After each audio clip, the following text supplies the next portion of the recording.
aí, pessoal, uma vez que eu estou impossibilitado de dar aula para vocês hoje, no dia 10 de agosto, né, nossa aula online ficou aí remarcada, vamos ver quando é que eu consigo ter meu problema técnico, uma ruptura de cabo de fibra ótica aí. Eu estou gravando aquilo que seria o assunto tratado na nossa videoaula, além da possibilidade de tirar dúvidas das questões dos assuntos que foram postados como videoaula para vocês, certo? Então, vamos remarcar essa videoaula, a aula online, desculpa, ainda dentro dessa semana. Assim que eu resolver meu problema de ordem técnica, eu falo com o Mauro, com a Regina, vejo qual é a disponibilidade que vocês têm, e aí, na medida que tu tem necessidade, tu vem assistir a videoaula comigo, aí a gente faz uma videoaula muito mais para tirar dúvida do que propriamente para falar de conteúdo que a gente vai estar falando aqui, certo? Bom, só deixa eu zerar meu cronômetro aqui para que eu consiga ter um tempo razoável para explicar esse conteúdo. O nosso papo seria, na aula de hoje, concluir o assunto gráficos, que a gente vinha falando dos movimentos clássicos da física, movimento uniforme e uniformemente variado. O que eu sei do movimento uniforme? Um corpo tem velocidade constante, diferente de zero. Então, um gráfico da velocidade em função do tempo para o movimento uniforme teria duas possibilidades. Eu teria velocidade, tempo, velocidade, tempo,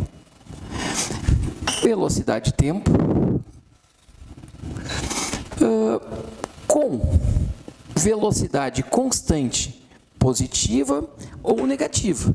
Velocidade constante positiva quer dizer que o corpo está indo para um lado, ou negativa, o corpo está indo para o lado oposto. Sinal na velocidade é grandeza vetorial, né? Está indicando o sentido do movimento. Se a velocidade é positiva, eu estou indo para um lado, se negativa, eu estou indo para o outro. Positiva, negativa, valor inalterado, se mantém exatamente o mesmo, sem ser zero. Então, o que nós teremos nesse gráfico aqui? Invariavelmente, o tempo passa e o valor da velocidade não muda. E o que esse gráfico esconde de nós?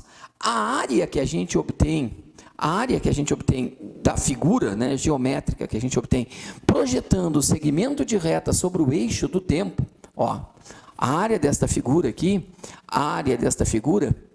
vai indicar para nós a distância que o corpo percorreu naquele tempo, ou vai indicar o deslocamento. A diferença é que aqui eu considero o sinal. Por exemplo, aqui eu vou ter um deslocamento maior que zero, positivo. Um deslocamento para o lado positivo. Aqui eu vou ter um deslocamento menor que zero, para o lado negativo. Deslocamento positivo para o lado positivo, deslocamento negativo para o lado negativo. Mas, em ambos os casos, a área é a distância. Então, a distância percorrida não tem sinal, né? Se eu andar 100 metros para a direita e 100 metros para a esquerda, andei ao todo 200 metros. Então, não me preocupo com o sinal. Certo? Mas o gráfico da velocidade em função do tempo, área, esconde a distância ou o deslocamento que o corpo percorreu. Quando eu tenho um movimento uniformemente variado, aí sim que eu tenho alguma dificuldade um pouquinho maior, né? Mas não é muito maior. Porque quando eu tenho um movimento uniformemente variado, eu sei que a aceleração tangencial é constante. Eu sei que essa aceleração tangencial não muda de valor e ela é diferente de zero. Isso faz com que o gráfico que a gente tem para velocidade em função do tempo seja um gráfico muito, muito previsível. Sempre que eu tiver um gráfico de velocidade em função do tempo, para um movimento uniformemente variado, invariavelmente, o que eu vou ter nesse gráfico vai ser um segmento de reta, um pedacinho de reta, que vai estar subindo ou vai estar descendo. Um pedacinho de reta que sobe, aqui a velocidade inicial, um pedacinho de reta aqui que desce, velocidade inicial. Não tem problema nenhum, está aí. Pedacinho de reta que sobe, pedacinho de reta que desce. Esse é o comportamento, essa é a configuração do gráfico do movimento, da velocidade em função do tempo do movimento uniformemente variado. Velocidade, V, tempo, T. Se nós projetarmos o segmento de reta sobre o eixo do tempo, a área da figura que nós temos aqui, é numericamente igual à distância percorrida pelo corpo, numericamente igual ao deslocamento da mesma forma de antes. Eu considero o sinal.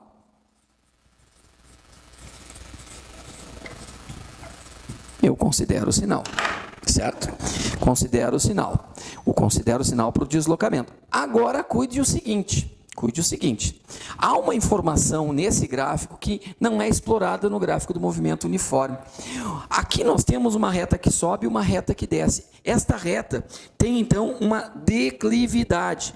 Essa reta tem uma declividade, uma inclinação, uma declividade. A declividade desta reta está vinculada aqui, ó, a declividade da reta, está escondendo informação de nós. A declividade da reta aqui vai ser numericamente igual a quem? Sempre que eu quero achar a declividade de qualquer reta, eu vou pegar aqui, ó, o delta desse eixo e vou dividir pelo delta desse eixo. Então, eu vou dividir delta V por delta T. E delta V por delta T me dá a aceleração tangencial. Então, a declividade dessa reta me dá a aceleração tangencial. Quando a reta está subindo, a função é crescente, a aceleração tangencial é positiva. Quando a reta está descendo, a função é decrescente, a aceleração tangencial é negativa. Lembra que a aceleração, assim como a velocidade, o deslocamento, são grandezas, todas elas, né? A aceleração, a velocidade, o deslocamento, são grandezas vetoriais. Então, o que significa ter uma aceleração positiva ou negativa? Significa que a aceleração, sendo positiva, aponta para o lado positivo. Sendo negativa, ela aponta para o lado negativo. Só isso. Se a aceleração coincide com a velocidade, o sinal da aceleração aqui é positivo. A velocidade também é positiva. Isso indica que o corpo está indo cada vez mais rápido. Agora aqui, ó, a velocidade é positiva, está acima do eixo zero, velocidade positiva, valores positivos para a velocidade. A aceleração negativa significa que o corpo está freando. Ele está indo cada vez mais devagar, para o lado positivo cada vez mais devagar. Então, sempre que eu tiver um gráfico de velocidade em função do tempo, a área do gráfico é numericamente igual ao espaço percorrido e a declividade numericamente igual ao valor da aceleração tangencial. Tu vê que aqui não tem declividade, ó. Se não tem declividade, não tem aceleração tangencial. Vê bem, quando a gente trabalha as fórmulas do movimento uniformemente variado, a gente tem essa aqui, ó, aceleração igual V menos V0 sobre T. Se a gente isolar o V aqui, eu vou ficar com V igual a VO mais AT. Isto aqui é uma função do primeiro grau. Isso aqui é uma função do primeiro grau. No movimento uniformemente variado, este valor e este valor aqui são constantes para aquele movimento. E essas duas grandezas aqui, ó, a velocidade e o tempo, são as minhas variáveis. Então, isso aqui é uma função do primeiro grau. É uma função do primeiro grau. E quem acompanha a variável com expoente 1 aqui é a aceleração. Tu lembra na função do primeiro grau, y igual a x mais b?